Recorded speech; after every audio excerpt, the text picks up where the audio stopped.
لاطینی امریکی ملک کولمبیا میں 7.4 شدت کے زلزلے سے تباہی، کم از کم 111 افراد ہلاک، بڑی تعداد میں زخمی ہو گئے۔ ہولناک زلزلے کی وجہ سے کئی مکانات اور عمارتیں منہدم ہو گئیں۔ خوفناک زلزلے کے باعث گرجا گھر سمیت کئی تاریخی عمارتیں بھی زمیں بوس۔ زلزلے کے جھٹکوں سے 6 ہوائی اڈے تباہ، فضائی آپریشن معطل، بڑی تعداد میں لوگ عمارتوں کے ملبے میں دب گئے۔ اموات بڑھنے کا خدشہ، کوئبڈو اور مختلف شہروں میں زیادہ تباہی ہوئی۔ زلزلے کے جھٹکے ہمسایہ ملک ایکواڈور اور وینزویلا میں بھی محسوس کیے گئے۔ امریکی جیولوجیکل سروے کے مطابق زلزلے کا مرکز چوکو خطے میں موجود سان ہوزے ڈیل پالمارار تھا۔ زلزلے کی گہرائی۔ مکہ معاہدہ کسی ملک کے خلاف جارحیت کے لیے نہیں، مکہ دفاعی معاہدہ امن، سلامتی اور خوشحالی کے لیے ہے۔ وزیر اعظم شہباز شریف کا کابینہ اجلاس سے خطاب، کہا مکہ معاہدہ پاکستان اور سعودی عرب کے درمیان معاہدے کی توسیع ہے۔ مکہ معاہدے پر فیلڈ مارشل سید عاصم منیر کو مبارکباد پیش کرتا ہوں۔ مکہ معاہدے کی کوششیں کئی سال سے جاری تھیں۔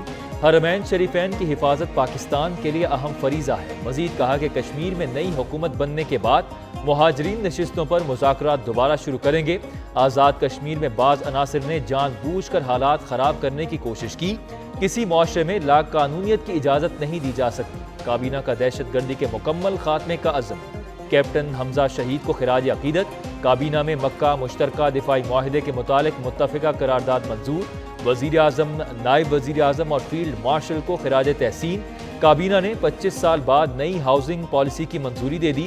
ریفائننگ پالیسی، توانائی کمیٹی اور ای سی سی کے فیصلوں کی منظوری۔ آزاد کشمیر الیکشن کا تیسرا مرحلہ، 4 حلقوں میں پولنگ کے بعد ووٹوں کی گنتی۔ غیر حتمی غیر سرکاری نتائج کی آمد کا سلسلہ جاری۔ LA-14، LA-15، LA-16 اور LA-17 میں ووٹنگ ہوئی۔ 4 حلقوں میں 4,60,000 سے زائد رجسٹرڈ ووٹرز۔ آزاد کشمیر کے تیسرے حلقے میں مرحلے میں 82 امیدوار میدان میں۔ نون league, Peoples party, Jamaat Islami اور مسلم کانفرنس کے امیدوار مد مقابل۔ مسلم لیگ نون اور پیپلز پارٹی میں کانٹے کا مقابلہ متوقع۔ 4 حلقوں میں سیکیورٹی کے سخت ترین انتظامات۔ Chief election commissioner Azad Kashmir نے کہا کہ پونچھ اور سدنوتی کے 7 حلقوں میں الیکشن مؤخر کر دیے۔ آزاد کشمیر الیکشن کے پہلے اور دوسرے مرحلے میں نون لیگ نے 24 سیٹیں جیتیں۔ پیپلز پارٹی مسلم لیگ نون آزاد کشمیر میں 2/3 اکثریت سے حکومت بنائے گی۔ مشیر وزیر اعظم رانا ثناء اللہ کی پریس کانفرنس، کہا انتخابات کو روکنے کے درپے عناصر اپنے عزائم میں کامیاب نہیں ہو سکیں گے۔ دھرنے والی قوت الیکشن روکنے میں ناکام ہو چکی۔ منتخب حکومت جائز مطالبات پر عمل کرے گی۔ جن عناصر نے ہتھیار اٹھائے ہیں ان کے خلاف کارروائی ہوگی۔ دھاندلی کے الزامات لگانے والوں نے ابھی تک کوئی ثبوت نہیں دیا۔ وفاقی وزیر امیر مقام بولے، آزاد کشمیر الیکشن میں دھاندلی کے الزامات موضحکہ خیز ہیں۔ پیپلز پارٹی اپنے اور نون لیگ کے جلسوں سے مقبولیت کا موازنہ کر لے، کشمیری عوام سے کیے گئے وعدے پورے کریں گے۔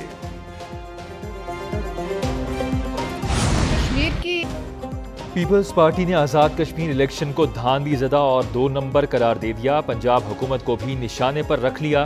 پلوش شاہ خان نے کہا کہ آزاد کشمیر میں تاریخ کا متنازع ترین الیکشن ہے۔ الیکشن کے نتائج کا نون لیگ کو پہلے سے علم تھا۔ کشمیر میں نون لیگ جو حکومت بنانے جا رہی ہے وہ متنازع ہوگی۔ شہلا رضا نے کہا کہ آزاد کشمیر الیکشن میں 12 سیٹیں تو نون لیگ والوں کی جیب میں تھیں۔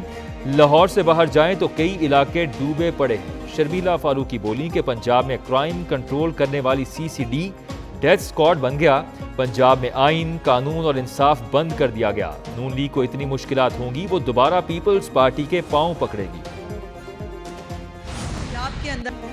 لاہور میں بیٹھ کر پنجاب کے خلاف باتیں کرنے والے پہلے اپنے صوبے کو دیکھیں۔ وزیر اطلاعات پنجاب عظمہ بخاری کہتی ہیں کہ ہارے ہوئے لوگ پنجاب پر غصہ نکال رہے ہیں۔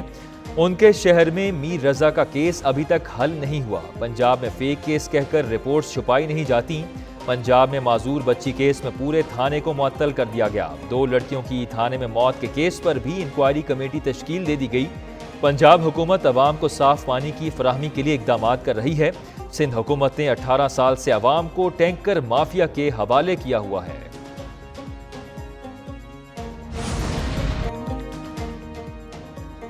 میر رضا قتل کیس، نئی تحقیقاتی کمیٹی کا 5 گھنٹے طویل پہلا اجلاس۔ سابق تحقیقاتی ٹیم نے اب تک کی پیش رفت پر بریفنگ دی۔ تحقیقاتی کمیٹی نے میر رضا کے والدین کے بیانات قلم بند کیے۔ تحقیقاتی کمیٹی میں مزید 2 افسروں کو شامل کیے جانے کا امکان۔ ورثاء کی ڈی ایس پی اور انسپیکٹر کو تحقیقاتی ٹیم میں شامل کرنے کی درخواست۔ میر رضا کیس میں دفعات 365، 302 اور 201 شامل کر دی گئی۔ دوسری پوسٹ مارٹم رپورٹ کے بعد تحقیقات نئی ٹیم کے سپرد کر دی گئیں۔ D I G crime and investigation Aamir Farooqui نئی ٹیم کے سربراہ مقرر کیے گئے۔ دوسری جانب میر رضا کیس سے منسلک گلستان جوہر کے گیسٹ ہاؤس کی تفصیلات منظر عام پر آ گئیں۔ بنگلہ کرائے پر حاصل کر کے گیسٹ ہاؤس بنایا گیا۔ پولیس نے گیسٹ ہاؤس کو سیل کر کے عملے کے 6 ارکان اور مزید 4 افراد کو حراست میں لے لیا۔ میر رضا کیس سندھ حکومت نے جوڈیشل انکوائری کا فیصلہ مؤخر کر دیا۔ نئی پولیس تفتیشی ٹیم پر میر رضا کے اہل خانہ کا اعتماد کا اظہار۔ وزیر داخلہ سندھ ضیاء الحسن لنجار کہتے ہیں کہ میر رضا کے اہل خانہ کا موقف ہے نئی پولیس ٹیم کو تحقیقات مکمل کرنے کا موقع دیا جائے۔ سندھ حکومت نے شفاف اور مکمل تحقیقات کی یقین دہانی کرائی ہے۔ نئی پولیس ٹیم تشکیل دیے جانے کے بعد اہل خانہ کو اعتماد بحال ہوا۔ پولیس کی نئی تحقیقاتی ٹیم کو تحقیقات آگے بڑھانے کا موقع دیا جائے گا۔ میر رضا کے والد میر حسین نے کہا کیس میں پیش رفت سے کچھ اطمینان ہوا، امید ہے انصاف ملے گا۔ حقائق پہلے سامنے آ جاتے تو شاید قبر کشائی کی ضرورت پیش نہ آتی۔ نئی تحقیقاتی ٹیم کو مکمل موقف سے آگاہ کر دیا۔ 3 سے 4 دن میں تحقیقات کے نتائج سامنے آ سکتے ہیں۔ ججز تعیناتی سمری کی منظوری نہ دینے پر درخواست میں اہم پیش رفت۔ اسلام آباد ہائی کورٹ نے اپنی تحریری آرڈر میں اہم تبدیلی کر دی۔ اوپن کورٹ میں جاری عدالتی حکم کو تحریری آرڈر میں تبدیل کر دیا گیا۔ اوپن کورٹ میں صدر اور وزیر اعظم کو سیکریٹریز کے ذریعے نوٹس جاری ہوئے تھے۔ تحریری آرڈر میں صرف وفاق اور سیکریٹری وزارت قانون کو نوٹس۔ اسلام آباد ہائی کورٹ نے وفاق اور وزارت قانون سے آج تک جواب طلب کر دیا۔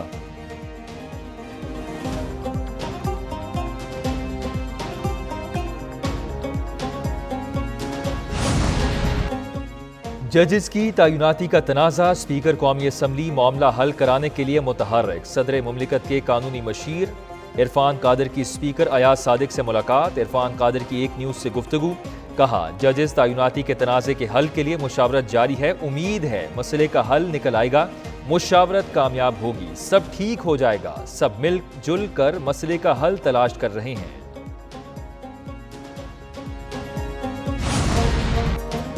نائب وزیر اعظم اسحاق ڈار کی ایرانی وزیر خارجہ سے ٹیلی فونک گفتگو، علاقائی اور عالمی امور سمیت خطے میں امن و استحکام کی کوششوں پر بات چیت۔ اسحاق ڈار نے عباس عراقچی کو مکہ معاہدے کے مقاصد اور بنیادی نکات سے آگاہ کیا۔ مکہ معاہدہ امن اور سلامتی میں کردار ادا کرنے کے عزم کا عکاس۔